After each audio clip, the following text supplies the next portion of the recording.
Hello welcome to our channel. Hope everyone are doing good. నేను election result రోజు చెప్పాను, మనం ఈ రిజల్ట్ని యాక్సెప్ట్ చేయాల్సిందే. ఎవరిని ఇండివిజువల్గా బ్లేమ్ చేయాల్సిన అవసరం లేదు. కారణాలు ఏంటన్నది తెలుసుకొని కొద్ది రోజులు ఆగి విశ్లేషించుకొని మనం ఆ లోటుపాట్లు ఉంటే వాటిని ఎలా అధిగమించాలని ఆలోచన చేయాలి తప్పితే నేను ఇంకొకరిని తిట్టడం, వాడు నన్ను తిట్టడం ఇది పద్ధతి కాదు అని నేను ఆ రోజు చెప్పాను. ఈరోజు కూడా అదే చెప్తున్నాను. ఒక 10 కారణాలను విశ్లేషించుకుంటే ఎందుకు ఓడిపోయాము అన్నదానికి సమాధానాలు దొరుకుతాయి. ఇక్కడ నేను చేయబోయే ఈ విశ్లేషణ నా దృష్టికోణంలో నేను చూసింది, నేను విన్నది, నేను కనుక్కున్నది, వాటిని బేరీజు వేసుకుని నేను చెప్తున్నాను. ఈ వీడియోతో వైఎస్ఆర్ కాంగ్రెస్ పార్టీకి కానీ, పార్టీ పెద్దలకి కానీ, లేకపోతే కార్యకర్తలకు కానీ ఎవరికి ఎటువంటి సంబంధం లేదు. ఈ మాటలు పూర్తిగా నా వ్యక్తిగత అభిప్రాయాలు. ఇది ఎవరో చెబితేనో లేకపోతే నువ్వు చెయ్యని చెప్తాను నేను చేసేది కాదు. చాలామంది నాకే కింద మెసేజ్లు పెడుతున్నారు, అన్నా నువ్వు పార్టీని ఇలా వెనకేసుకుంటూ వస్తే మంచి చెప్పేది ఎవరన్నా, మనం చెప్పేది ఎవరని. నేను ఇంతకుముందు కూడా చాలాసార్లు చెప్పాను. నేను ఏదైనా చెప్పాలనుకుంటే నాకు యాక్సెస్ ఉంది కాబట్టి డైరెక్ట్గా పార్టీ పెద్దలకు చెప్తానని చెప్పి నేను చెప్పాను. అండ్ చాలా వరకు మనకు తెలిసినవి, నేను విన్నవి కూడా నాకు వీలైనంతగా, ఇక్కడ ఆ మాట చాలా ఇంపార్టెంట్ అండి. మనకే అన్నీ తెలుసు, మనకే అందరూ తెలుసు, మనమే అన్ని చెప్పగలం, చేయగలం అనేది అది మూర్ఖత్వం. నాకు వీలైనంతగా నేను పార్టీ పెద్దలకి చెప్పడానికి ట్రై చేశాను. కొన్ని విషయాలు కార్యకర్తల కోసం, మళ్ళీ ఏంటి మేము చెప్పినవి పార్టీ పెద్దలు వింటున్నారా లేదా అని కూడా కార్యకర్తలు అనుకోవచ్చు. నా వంతుగా నా ప్రయత్నం నేను చేస్తున్నాను. మళ్ళీ చెప్తున్నాను, నా వ్యాఖ్యలతో ఎవరికీ సంబంధం లేదు. ఇది పూర్తిగా నా వ్యక్తిగతమైన విశ్లేషణ. ఒక 10 పాయింట్లను చూసుకుంటే, ఫస్ట్ పాయింట్, ఓటమికి గల కారణాలు ఏంటన్నది ఒకసారి విశ్లేషిస్తే, నాకు అనిపించింది, నేను విన్నది అన్నీ కూడా చెప్తానండి. ఇక్కడ ఫస్ట్ అండ్ ఫార్మోస్ట్ ఈవీఎం అని గోల జరుగుతుంది. ఈవీఎంల గురించి మన పార్టీ ఏం చేయలేదా, మన న్యాయ నిపుణులు ఏం చేయలేదా, మనం ఏం చేయడానికి లేదా అంటే, ఆధారాలు లేకుండా కోర్టులో కేసులు ఎవ్వరు కూడా వేయలేరు. ఏమని కోర్టులో కేసులు వేస్తారు? వివిప్యాట్ కౌంటింగ్ చేసింటే బాగుండేది, అది అని చెప్పారు. అక్కడ వాళ్ళకున్న సాధ్యాసాధ్యాలన్నీ వాళ్ళు పరిశీలించారు.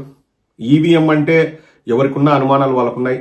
నాకు కూడా కొన్ని రిజల్ట్స్ చూసిన తర్వాత అసలు అది ఎలా జరుగుతుంది అన్నది కూడా మనం ఇంతకుముందు 4-5 వీడియోలో చర్చించాం. ఆ ఈవీఎం మోసం అన్నది ఒకవేళ జరిగింటే అది ఎప్పుడు బయటపడుతుందంటే, ఆ ట్రాన్సాక్షన్స్ ఏవైనా డబుల్ ట్రాన్సాక్షన్స్ జరిగింటే వాళ్లకు గొడవలు పడి వాళ్ళు బయటకు వచ్చేసి ఒకరి తప్పును ఇంకొకరు ఎత్తి చూపితే అప్పుడు అవి బయటపడే అవకాశం ఉంది. అంతవరకు మనం ఏం చేయలేము. ఆ ఈవీఎంల గురించి మనము ఏమి కూడా పబ్లిక్లో మాట్లాడొచ్చు కానీ లీగల్గా ఏమీ చేసేదానికి ఆస్కారం ఉండదు. ఈవీఎం కారణమా అంటే మీరు చెప్పేది నేను వింటాను. ఈవీఎం కారణం అయి ఉండొచ్చు, ఉండకపోవచ్చు. ఇక రెండవది, మన ప్రభుత్వం ఉన్నప్పుడు మనం చేసినవి కొన్ని విషయాలను నాకు చెప్పారు. అందులో మందు పాలసీ అని చెప్పేసి, ఇసుక పాలసీ అని చెప్పేసి, ఇట్లా అవి 1-2 పాలసీలు ఫెయిల్ అయ్యాయి. లేకపోతే ఇసుక పాలసీ చాలామంది లోకల్ నాయకులు బాగా ఇసుకను వాడారని చెప్పేసి కూడా కొంతమంది చెప్పారు. అది నేను డైరెక్ట్గా చూడలేదు కాబట్టి నేను కామెంట్ చేయలేను. బట్ మందు పాలసీ అయితే చాలామంది నా స్నేహితులు వాళ్ళు కూడా చెప్పారు, అసలు ఆ పాలసీ పార్టీకి నష్టం చేసిన తప్పితే దానివల్ల ఎటువంటి ఉపయోగం లేదు అని చెప్పేసి. సో ప్రజలు చెప్పింది మనం యాక్సెప్ట్ చేయాలి. అండ్ సెకండ్ పాయింట్ వచ్చేసి, నాకు అనిపించింది చెప్తున్నానండి, బ్యూరోక్రాట్స్. జగన్మోహన్ రెడ్డి గారు, బ్యూరోక్రాట్స్ అంటే అధికారులు, ఐఏఎస్, ఐపీఎస్, లేకపోతే ఎంఆర్ఓ, డిఆర్ఓ, ఆర్డీఓ ఉంటారు కదండి, మొత్తం అంతా అధికారులు. సో బ్యూరోక్రాట్స్ అనే వాళ్ళు చాలా చాలా ఇంపార్టెంట్. 4 పిల్లర్స్లో వాళ్ళు ఒకరు. జగన్మోహన్ రెడ్డి గారికి, చంద్రబాబు నాయుడు గారికి నేను తేడా చెప్తానండి. జగన్మోహన్ రెడ్డి గారు బ్యూరోక్రాట్స్తో కలిసి పనిచేశారు. చంద్రబాబు నాయుడు గారు వారిని వాడుకొని వారితో పని చేయించుకుంటారు. That's the only difference. Jaganmohan Reddy గారు బ్యూరోక్రాట్స్ని బాగా విశ్వసించారు, బాగా నమ్మారు. అండ్ ఇక్కడ మళ్ళీ నేను బ్యూరోక్రాట్స్ని తప్పుపట్టాలన్న ఉద్దేశం నాకు లేదు, కానీ బ్యూరోక్రాట్స్కి పార్టీ ఎలా ఉన్నా, పార్టీ సంకనాకిపోతున్నా, పార్టీలోని కార్యకర్తలు బాధపడినా, పార్టీకి ఇది నష్టం జరుగుతుందన్నా వాళ్ళు పట్టించుకోరు. వాళ్ళకు పట్టించుకోవాల్సిన అవసరం లేదు. ఎందుకంటే వాళ్ళు ఏ రోజు కూడా సామాన్య కార్యకర్త దగ్గరికి వెళ్ళి మాట్లాడి, సామాన్య కార్యకర్తకి ఎలా ఉంది, అది వైఎస్ఆర్ కాంగ్రెస్ పార్టీ కార్యకర్తకి ఎలా ఉంది, ఇది మంచి జరుగుతుందా చెడ్డ జరుగుతుందా అని వాళ్ళు ఏ రోజు కూడా ఆలోచించరు. వాళ్ళ పని వాళ్ళు చేసుకుంటూ వెళ్తారు. కొందరు ఉంటారు అత్యుత్సాహంతో మనం సీఎం గారిని, అంటే చంద్రబాబు గారైనా లేకపోతే జగన్మోహన్ రెడ్డి గారైనా, సీఎం గారిని ప్రసన్నం చేసుకుందాం, సీఎం గారి గుడ్ బుక్స్లో ఉందాం, సీఎం గారికి మనము ఏదైనా చెబుదాము, ఇది మంచిది, ఇలా చేయండి, రాష్ట్ర ఖజానాకు మంచిది, రాష్ట్ర ఖజానాలో మనం కొంచెం డబ్బులు మిగిలించవచ్చు, ఇతర వాటికి ఉపయోగించవచ్చు, అది ఇదని చెప్పేసి మాటలు చెప్పే వాళ్ళు ఉంటారు. సొంత లాభం కోసం పనిచేసే వాళ్ళు కూడా ఉంటారు. నేను మళ్ళీ చెప్తున్నాను, అందరూ అని కాదండి, ఉంటారు. ఏ వ్యవస్థలైనా స్వలాభం కోసం స్వార్థంతో పనిచేసే వాళ్ళు ఉంటారు. ఒక 10% అయినా ఉంటారు. వాళ్ళు ఏం చేశారన్నది ఇక్కడ ప్రధానమైన ప్రశ్న. కొన్ని మనమే చూసాము. టీచర్లకు ఐ థింక్ మనం అధికారంలోకి వచ్చిన 2 ఏళ్లకు కోవిడ్ అయిపోతుంది. ఆ టైంలోనే టీచర్లు విజయవాడకు వచ్చేసి ధర్నా చేశారు. అది దెబ్బే, పార్టీకి దెబ్బే. అసలు ఎలాగో ఇస్తున్నప్పుడు వాళ్ళతో చర్చించి వాళ్ళ అభిప్రాయాలు తీసుకొని చేసింటే సరిపోయేది. కానీ మనం ఏదో తికమక చేసి అది చేసి ఇది చేసి టీఏలు డిఏలు అని చెప్పేసి అవి ఇస్తున్నాం ఇవి ఇస్తున్నాం, వాళ్ళు అడిగిన దానికంటే ఎక్కువ ఇస్తున్నాం అని చెప్పేసి ఎప్పుడైతే అధికారులు చెప్పారో అది ఆబ్వియస్లీ టీచర్లకు బాధ కలిగించింది. ఆ బాధ కలిగించింది అప్పటి నుంచి టీచర్లకు మన ప్రభుత్వం మీద ఒక నెగిటివిటీ స్టార్ట్ అయింది. ఇచ్చేది ఎలాగో ఇచ్చేసింటే సరిపోయేది. అండ్ ఎవరెవరు ఐడియాలు ఇచ్చినారో మనం చెప్పలేమండి. ఎందుకంటే ఫలానా వ్యక్తి అని మనం పాయింట్అవుట్ చేసి మనం చెప్పడానికి ఆస్కారం ఉండదు. నిర్ణయాలు అయితే తీసుకున్నారు. ఆ నిర్ణయాలు ఉద్యోగస్తులకి, మరి ముఖ్యంగా టీచర్లకు నచ్చలేదన్నది అది వాస్తవం. అది బయట అందరం చూసాం. సో బ్యూరోక్రాట్స్ అనేది నేను పేర్లు చెప్పలేను, కానీ నాకు కూడా కొన్ని విషయాలు తెలుసు. వారి సొంత లాభం కోసం, వారి స్వార్థం కోసం వారు ఇది మంచిది, ఈ నిర్ణయాలు తీసుకోండి, ఇవి నిర్ణయాలు తీసుకుంటే మనకు ఉపయోగపడుతుంది, మన పార్టీకి, అంటే పార్టీకి కాదు ప్రభుత్వానికి ఇది మేలు జరుగుతుంది అని చెప్పిండొచ్చు. అండ్ జగన్మోహన్ రెడ్డి గారు అత్యంత గౌరవం ఇచ్చారు అధికారులకి. మళ్ళీ చెప్తున్నాను కదండి, జగన్మోహన్ రెడ్డి గారు వారితో కలిసి పనిచేశారు. చంద్రబాబు నాయుడు గారు అయితే వారితో ఎలా పని చేయించుకోవాలో చంద్రబాబు నాయుడు గారికి బాగా తెలుసు, ఎక్కడ ఎవరిని ఎలా పెట్టాలో. కానీ జగన్మోహన్ రెడ్డి గారు వాళ్ళకి అత్యంత ప్రాధాన్యత ఇచ్చి వారితో అన్ని విషయాల్ని డిస్కస్ చేసి చేశారు.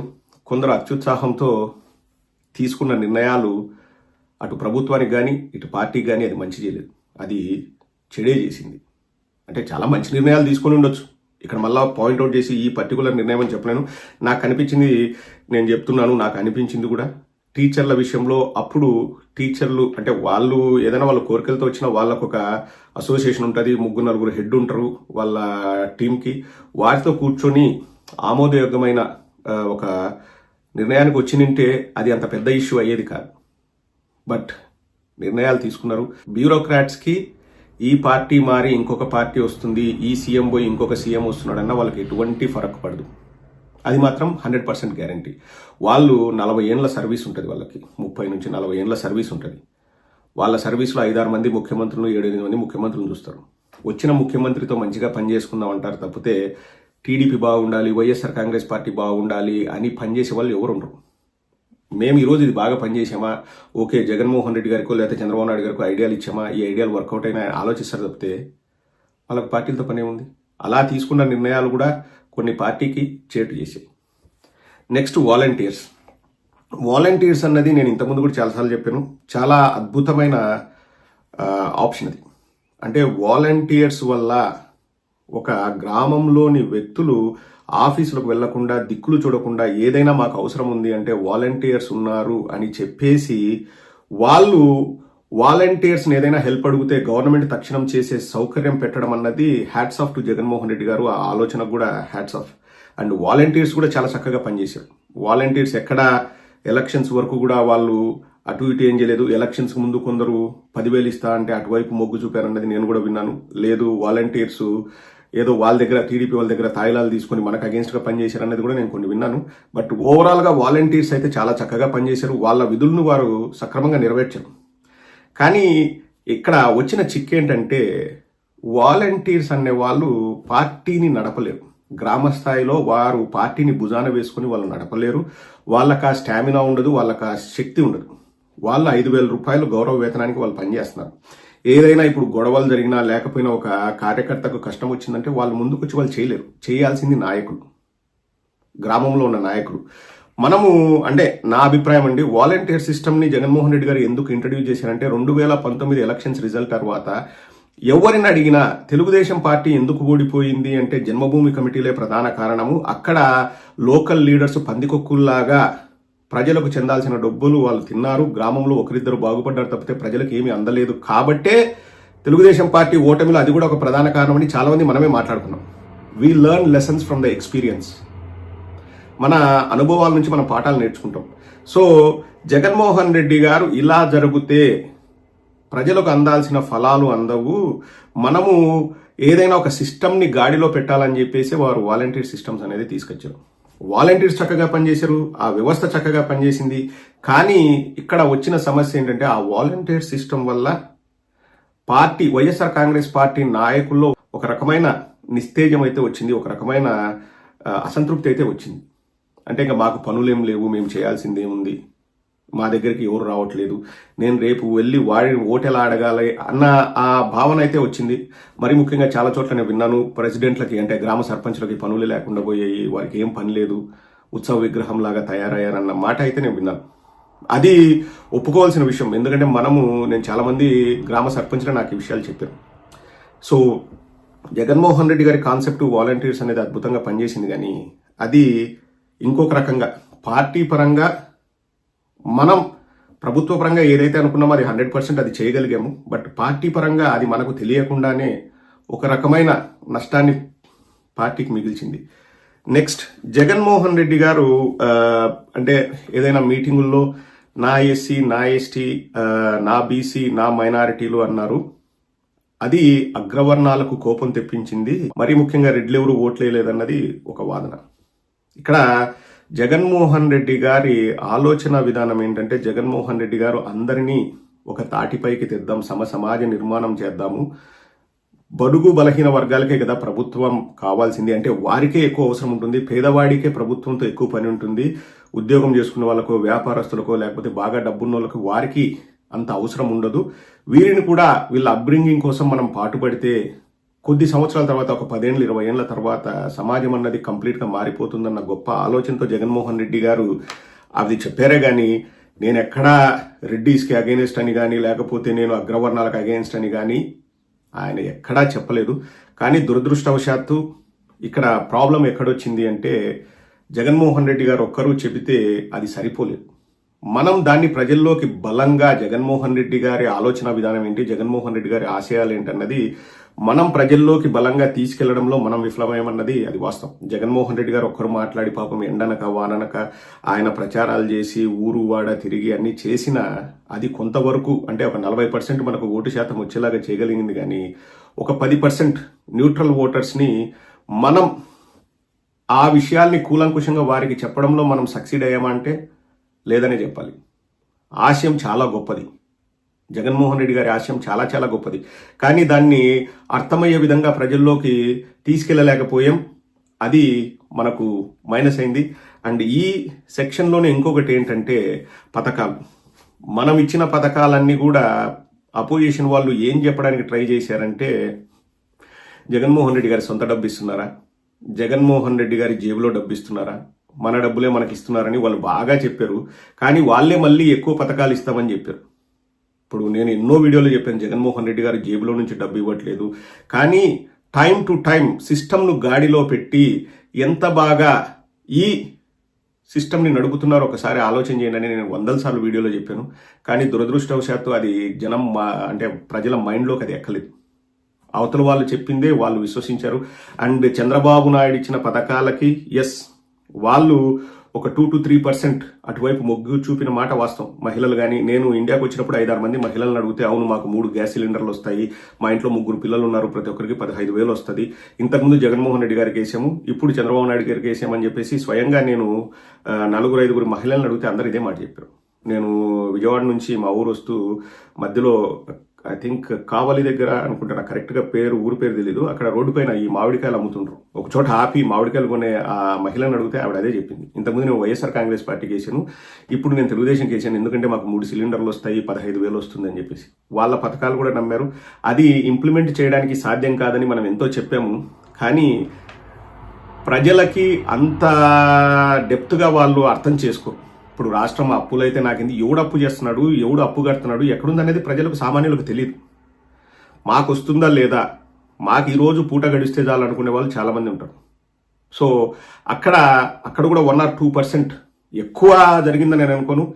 మన పథకాలు తీసుకున్న వాళ్ళు 40% మనకు వేసారు, మన కార్యకర్తలు మన పథకాలు తీసుకున్న వాళ్ళు. కానీ మనకు రావాల్సిన ఒక 2-3% ఓటు అయితే అటుపక్క వెళ్ళింది. అది కూడా ఒక కారణం. ఇక నెక్స్ట్ వెరీ ఇంపార్టెంట్ థింగ్ వచ్చేసి కోటరీ అండి. చాలా మంది కోటరీ అని మాట్లాడారు. అంటే ఆ కోటరీ ఎలా ఉంటుందో, ఆ కోటరీలో ఏ వ్యక్తి ఉంటారో కూడా మనకు తెలియదు. కానీ ఇక్కడ 2-3 పేర్లు అయితే నేను ప్రస్తావిస్తానండి. మరి ముఖ్యంగా సజ్జల రామకృష్ణారెడ్డి గారి గురించి అందరు చెప్పేది ఏంటంటే వారు నిర్ణయాలు తీసుకున్నారని. ఈ విషయం మాత్రం ముందుగా నేను ఖండిస్తున్నానండి. ఎక్కడో వేల కిలోమీటర్ల దూరంలో ఉండే మనం ఏదైనా మనం మాట్లాడినామంటే మన సొంత అభిప్రాయాలు మనం మాట్లాడతాం. ప్రతిదీ జగన్మోహన్ రెడ్డి గారికి తెలిసే అవకాశం లేదు కాబట్టి నా ఇష్టం వచ్చినట్టు నేను మాట్లాడచ్చు.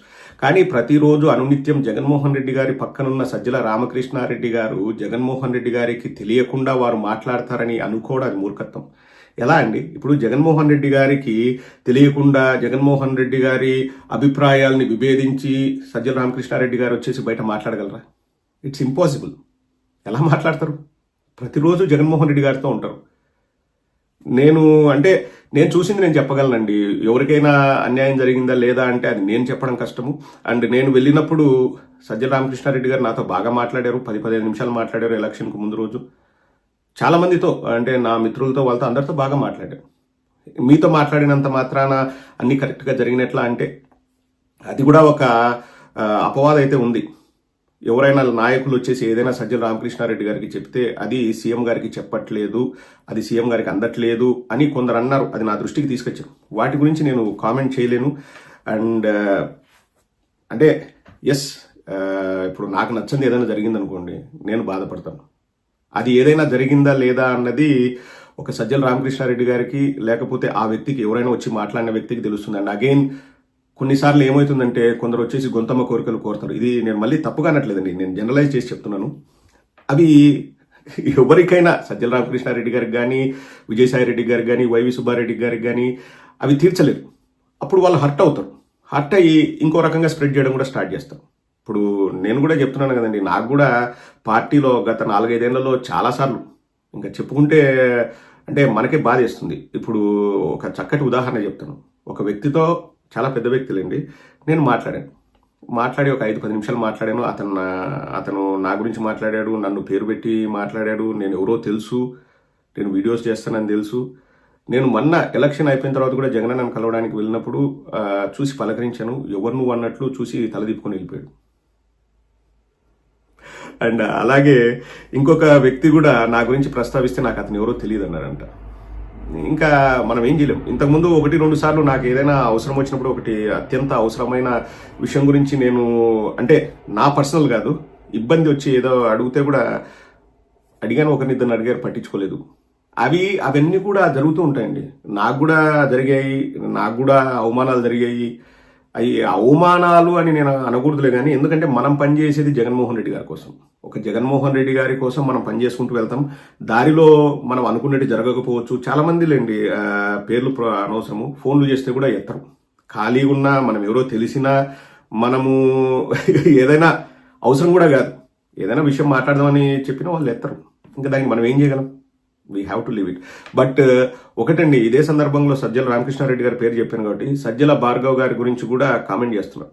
బట్ ఒక్కటి ఆలోచన చేయమని మాత్రం అడుగుతున్నాను. సజ్జల భార్గవ్ గారు కావాలనుకుంటే, అంటే వాళ్ళ నాన్న ఇన్ఫ్లుయెన్స్తో వేరే ఏ కార్పొరేషన్ చైర్మన్ ఏదైనా తీసుకోవచ్చు, అది పాసిబిలిటీ ఉంది.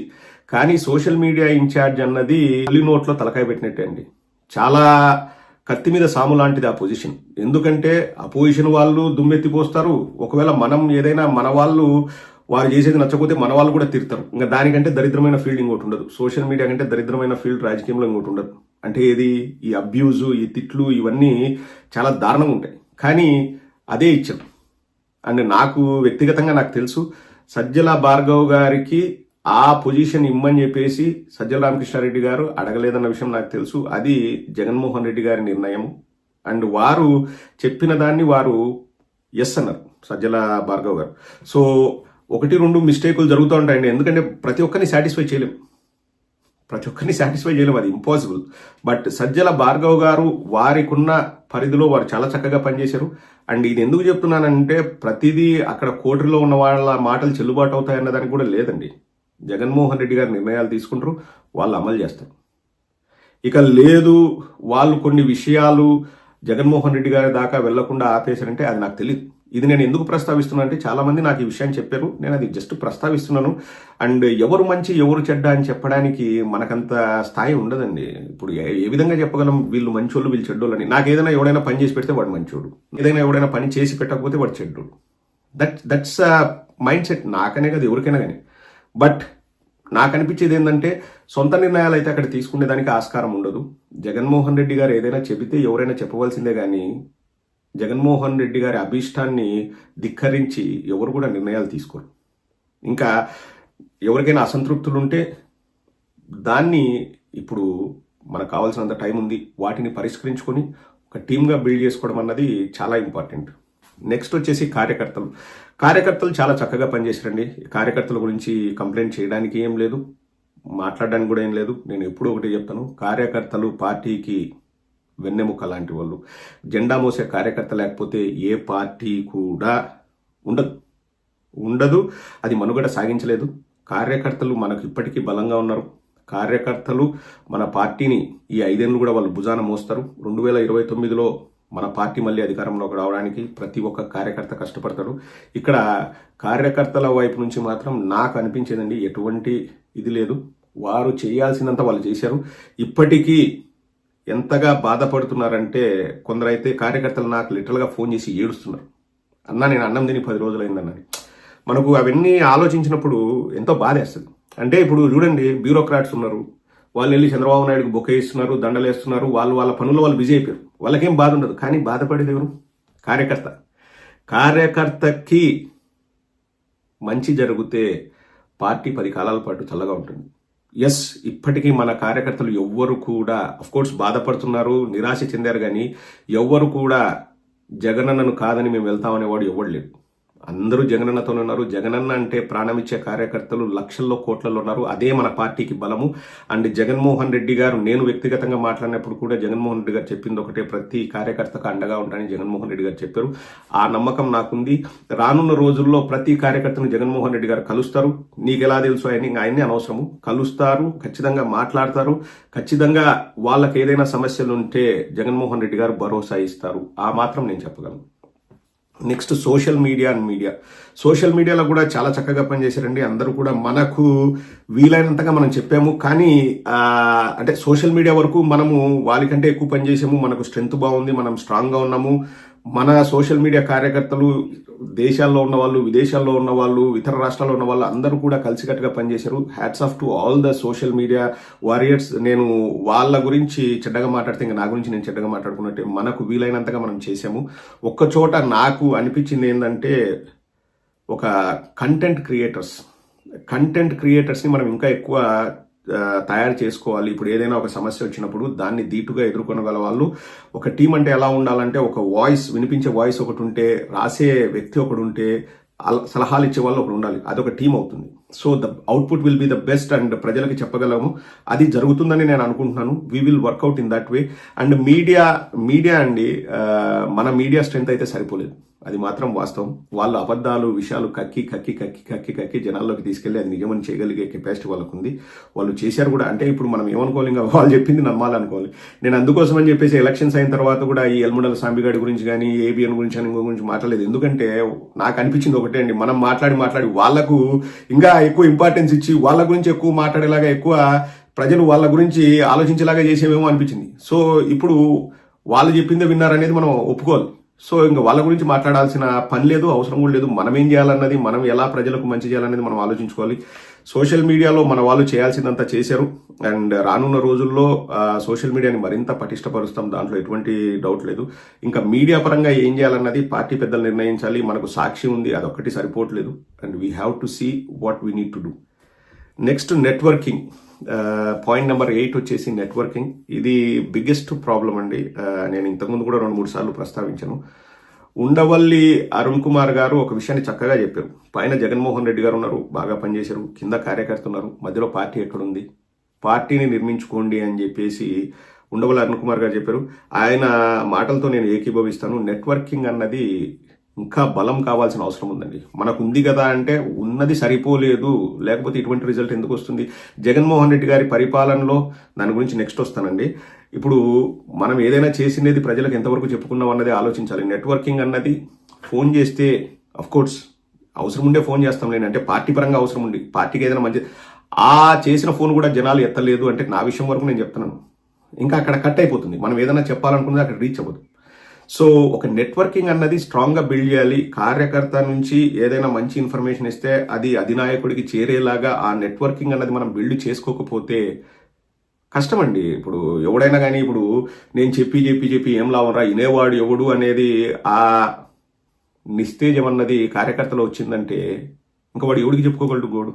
ఎస్, నాయకులు మంచి నాయకులు ఉన్నారు, చెప్పేవాళ్ళు ఉన్నారు, తీసుకెళ్లే వాళ్ళు ఉన్నారు, బట్ అందరూ ఏకతాటిపైకి రావాల్సిన అవసరం ఉంది. ఆ నెట్వర్క్ని బిల్డ్ చేసుకుంటేనే మనకు రానున్న రోజుల్లో ఒకటండి, కార్యకర్త కనిపించిన జగన్మోహన్ రెడ్డి గారికి చెప్పడానికే కాదు, జగన్మోహన్ రెడ్డి గారు ఏదైనా అనుకున్నది ప్రజలకు చెప్పడానికి కూడా ఒక నెట్వర్కింగ్ అనేది బలంగా ఉండాలి. ఇప్పుడు జగన్మోహన్ రెడ్డి గారు అన్నీ చేశారు, కానీ అది ప్రజల్లోకి ఎంతవరకు తీసుకెళ్లగలిగితే రిజల్ట్ ఇట్లెందుకు ఉంటుంది? మనం ఆలోచన చేయాలి. సో అటుపక్క నుంచి కూడా సామాన్యుడి వరకు మనం ఏదైనా తీసుకెళ్లగలగాలి అంటే బాగా ఏకతాటిపైకి వచ్చేసి సమన్వయంతో నెట్వర్కింగ్ బాగుంటేనే మనం ఇది చేయగలం. నెక్స్ట్ నెంబర్ 9 పరిపాలన, జగన్మోహన్ రెడ్డి గారి పరిపాలన. ఇప్పుడు నేను 8 పాయింట్లు మాట్లాడానండి. ఒక మందు పాలసీ నాకు అనిపించేది తప్పితే ఇంకా మిగతా ఎక్కడ కూడా జగన్మోహన్ రెడ్డి గారి పరిపాలనలో లోపాలు ఉన్నాయని నాకు అనిపించింది. కోర్స్ నేను జగన్మోహన్ రెడ్డి గారి మౌత్ పీస్ లాగా గత 3 ఏళ్లుగా మాట్లాడాను. జగన్మోహన్ రెడ్డి గారి ఆలోచన విధానాలనే నా వీడియోలుగా నేను చేశాను కాబట్టి నాకు అంతా మంచిగా అనిపించవచ్చు. బట్ ఒక్కసారి జగన్మోహన్ రెడ్డి గారి పాయింట్ ఆఫ్ వ్యూలో ఆలోచిస్తే వారు ఏమనుకున్నారంటే మనం పేదవాళ్లకు మంచి చేద్దాం, ఒక పేద కుటుంబంలో ఒక పిల్లవాడు చదివి ప్రయోజకుడైతే నెక్స్ట్ 10 తరాలు ఆ కుటుంబాలు బాగుంటాయని జగన్మోహన్ రెడ్డి గారు ఆలోచించారు. That's the only reason why Jaganmohan Reddy గారు has implemented so many things. ఇక్కడ ఒకటి మాత్రం గుండెల మీద చేసుకొని నేను చెప్పగలనండి, గత 5 ఏళ్లలో జగన్మోహన్ రెడ్డి గారి పథకాలు కానీ పరిపాలన కానీ ఎంత మంచి పేరు వచ్చిందో దానికి 10 ఈ 5 ఏళ్లలో వస్తుంది. రాసి పెట్టుకోండి. ఈ 5 ఏళ్లలో ప్రతిసారి ఇంకా నెక్స్ట్ 1 or 2 months నుంచి స్టార్ట్ అవుతుంది. ప్రతిసారి ప్రజలు అవును కదా జగన్మోహన్ రెడ్డి గారి పరిపాలన బాగుంది కదా, జగన్మోహన్ రెడ్డి గారు టైంకి అన్ని ఇచ్చారు కదా, జగన్మోహన్ రెడ్డి గారు మా గురించి ఆలోచించారు కదా అని చెప్పేసి జగన్మోహన్ రెడ్డి గారి పరిపాలన లేకపోతే ఆయన ఇచ్చిన పథకాలు ఆయన చేసిన డెవలప్మెంట్ 10 సక్సెస్ అవుతాయి ఈ 5 ఏళ్ళు. ఒక సింపుల్ సామెత అండి, కళ్ళున్నప్పుడు ఆ కళ్ళ విలువ తెలియదు, కళ్ళు కోల్పోయినప్పుడు ఆ కళ్ళ విలువ తెలుస్తుందని మనం ఎన్నోసార్లు మనము చెప్పుకున్నాం, చాలా మంది అదే చెప్తారు.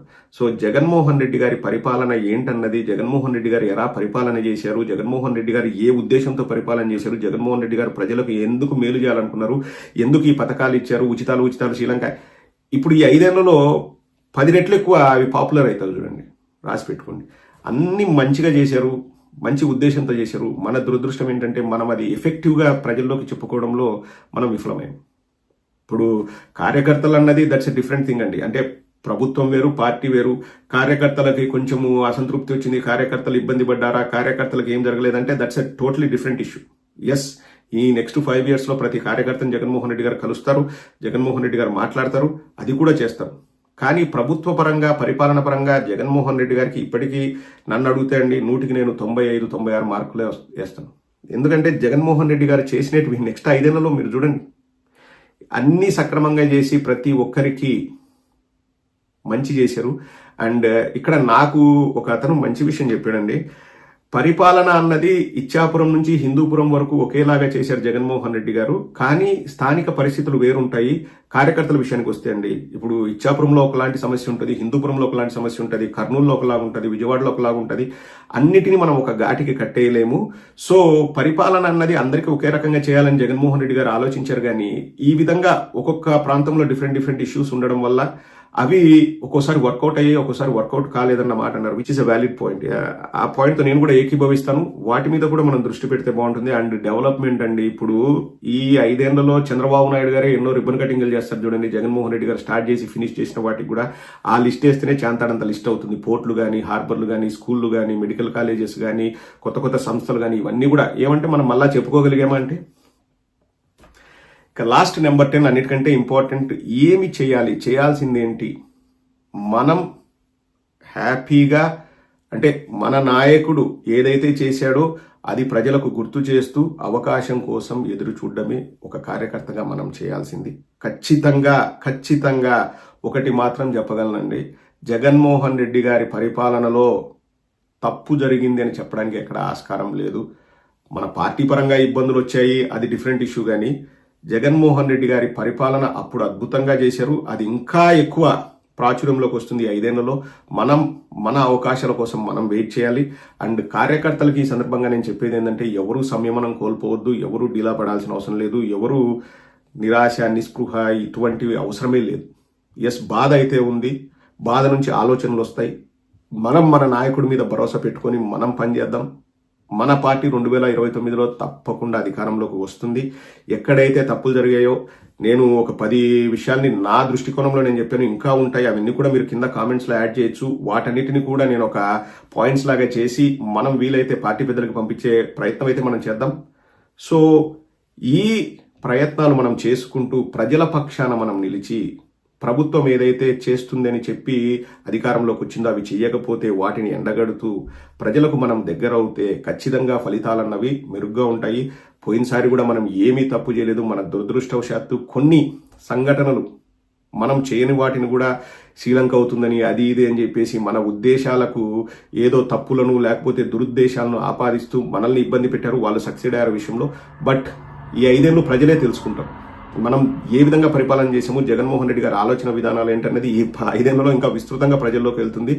ప్రతి ఒక్కరూ జగన్మోహన్ రెడ్డి గారే కరెక్ట్ అనే రోజు ఎంతో దూరంలో లేదు. మనం ప్రజలకు అండగా ఉందాం, మనం చేయాల్సిన పనులు మనం చేద్దాం. బట్ పార్టీ పెద్దలకు నేను చెప్పేది ఏంటంటే, చేతులు జోడించి చెప్తున్నాను, నెట్వర్కింగ్ అన్నది డెవలప్ చేద్దాం. ప్రతి ఒక్కరిని కలుపుకొని వెళ్దాం. నేను ఒక్కరినే బాగుండాలా, మిగతా వాళ్ళు బాగుండకూడదు, నా కొడుకు బాగుండాలా, నా మనవడు బాగుండాలా, నా కుటుంబాలు బాగుండాలా, ఈ పద్ధతికి వదిలేద్దాం. వద్దు, ఆ పద్ధతి వద్దు. నేను నా వరకు నేను చెప్తున్నానండి, నేను ఇక్కడ వైఎస్ఆర్ కాంగ్రెస్ పార్టీ యూకే కన్వీనర్ని. ఆ పదవి వల్ల నాకెంత ఒరిగిందో ఏమో నాకు తెలియదు, కానీ నాకైతే స్వచ్ఛందంగా పనిచేయాలనే నాకు అనిపిస్తుంది. ఒక కార్యకర్తలాగే పనిచేయాలనిపిస్తుంది.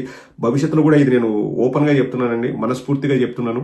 నేను ఈ పదవి తీసుకోవాలి, ఆ పదవి తీసుకోవాలనే ఉద్దేశంతో నేను పనిచేయట్లేదు. మనం జగన్మోహన్ రెడ్డి గారిని అధికారంలోకి తీసుకురావడమే మన పని. తర్వాత మనం ఏదైనా పార్టీకి సేవ చేయగలము, లేకపోతే ప్రభుత్వంలో మనం ఏదైనా చేయగలమని ఒకవేళ పదవి వస్తే దట్స్ ఫైన్. రాకపోయినా నేను ఒకటే చెప్తున్నానండి, ఈరోజు 26 జూన్ డేట్ గుర్తుపెట్టుకోండి. మళ్ళీ కావాలంటే నన్ను ట్రోల్ కూడా చేయొచ్చు. నాకు ఏ పదవి రాకపోయినా నాకు సంతోషమే. నేను ఈ YSR Congress party UK convener post కూడా నేను ఎన్ని రోజులు పెట్టుకుంటాను నాకు తెలియదు. అవన్నీ కూడా ఏంటంటే ఒక బాధ్యతతో మనం చేస్తున్నాం. మన అవసరం ఉందని, మనం అవసరం లేదనుకున్న రోజు, లేదు ఇంకొకరు ఎవరైనా మంచిగా చేస్తారనుకున్న రోజు నేను హ్యాపీగా, నాకు ఏ పదవి అవసరం లేదు, జగనన్న తమ్ముడిగా ఒక కార్యకర్తగా నేను పనిచేయడానికి రెడీగా ఉన్నాను. మన పార్టీ బాగుండి జగనన్న అధికారంలోకి వస్తే కార్యకర్తలందరూ కూడా బాగుంటారు. సో ప్రతి ఒక్కడు ఈ 5 ఏళ్ళు పార్టీ కోసం పనిచేద్దాం. నా కొడుకు బాగుండాలా, నా మనవడు బాగుండాలా, నా వాళ్ళే బాగుండాలా, నేనే కోటీసున్న వాళ్ళ, ఈ ఆలోచనలన్నీ పక్కన పెట్టి జగన్మోహన్ రెడ్డి గారి కోసం పనిచేద్దాం. అదే మనం చేయాల్సింది. మనం సంయమనం పాటించి ఎవరిని తిట్టాల్సిన అవసరం లేదు, లేకపోతే ఎవరితో గొడవలు పెట్టుకోవాల్సిన అవసరం లేదు. కానీ ప్రతి ఒక్కరికి పార్టీ అండగా ఉంటుంది. మన పార్టీలో ఇవన్నీ నేను ఓడిపోయిందని కారణాలు చెప్పాను, కానీ చెప్పుకుంటూ పోతే చాలా ఉన్నాయండి. అద్భుతంగా పనిచేసే నాయకులు ఉన్నారు. జగన్మోహన్ రెడ్డి గారి కోసం ప్రాణం పెట్టి చేసే నాయకులు 95% ఉన్నారు. మనం ఓటమికి కారణాలు చెప్తున్నాం కాబట్టి ఇవి చెప్పినాం తప్పితే ఇక్కడేం పార్టీ నాయకులు మంచోళ్ళు లేరు అట్లా కాదు. 95% పార్టీ నాయకులు మంచి వాళ్ళు ఉన్నారు, అద్భుతంగా పనిచేసే వాళ్ళు ఉన్నారు, కష్టపడి పనిచేసే వాళ్ళు ఉన్నారు. ఆ 5%ను కూడా ఈ మంచి నాయకులు వాళ్లకు కూడా మంచి చెప్పేసి అందరినీ కలుపుకొని పోదాం. బట్ నెట్వర్కింగ్ అయితే డెవలప్ అవ్వాల్సిన అవసరం అయితే ఉంది. అందరినీ అనుసంధానం చేసుకొని పోవాలి. ఆ టీమ్స్ ఆ పార్టీని ఎలా బిల్డ్ చేస్తారనేది పార్టీ పెద్దలు ఆలోచిస్తారు. బట్ డెఫినెట్గా ప్రక్షాళన అయితే జరగాలి. ఓటమికి ఏమి కారణాలు అనేది కారణాలు విశ్లేషించుకొని వాటిని అధిగమించి మనమందరం కలిసికట్టుగా జగన్మోహన్ రెడ్డి గారి కోసం పనిచేద్దాం. 2029లో తప్పకుండా అధికారంలోకి వస్తాం. అండ్ మనకు 40% ఓట్ షేర్ ఉంది. 40% ఓట్ షేర్తో ముఖ్యమంత్రులు ప్రధానమంత్రులు కూడా అయ్యారు. మనం బలంగా రాబోతున్నాం. మనం చాలా బలంగా ఉన్నాం ప్రజల్లో. ఇంకా బలంగా తయారయ్యి వాటిని ఓట్ల రూపంలో మలిచే ప్రయత్నం అయితే మనం చేద్దాం. అండ్ హోప్ మీకు నా విశ్లేషణ నచ్చిందని అనుకుంటాను. మీరు ఏదైనా యాడ్ చేయొచ్చు, మీరు విభేదించవచ్చు. నేను చూసిన వాటిని చూసినట్లుగా చెప్పాను. ఇక్కడ ఒకటండి, మనం ఏదైనా ఒక విమర్శ చేసినా లేకపోయినా ఏదైనా మాట్లాడినా అది పార్టీ మంచి కోసమే చేస్తాను తప్పితే నాకు వ్యక్తిగతంగా లాభం రావాలనో, నేను చూడండి ఈరోజు వచ్చి నేను అప్పుడు చెప్తే వినలేదు, ఆ పద్ధతి వద్దు. కారణాలు ఏవైనా కావచ్చు, వాటిని విశ్లేషించుకొని ఓవర్కమ్ చేద్దాం. 2029లో బలంగా కొడదాం.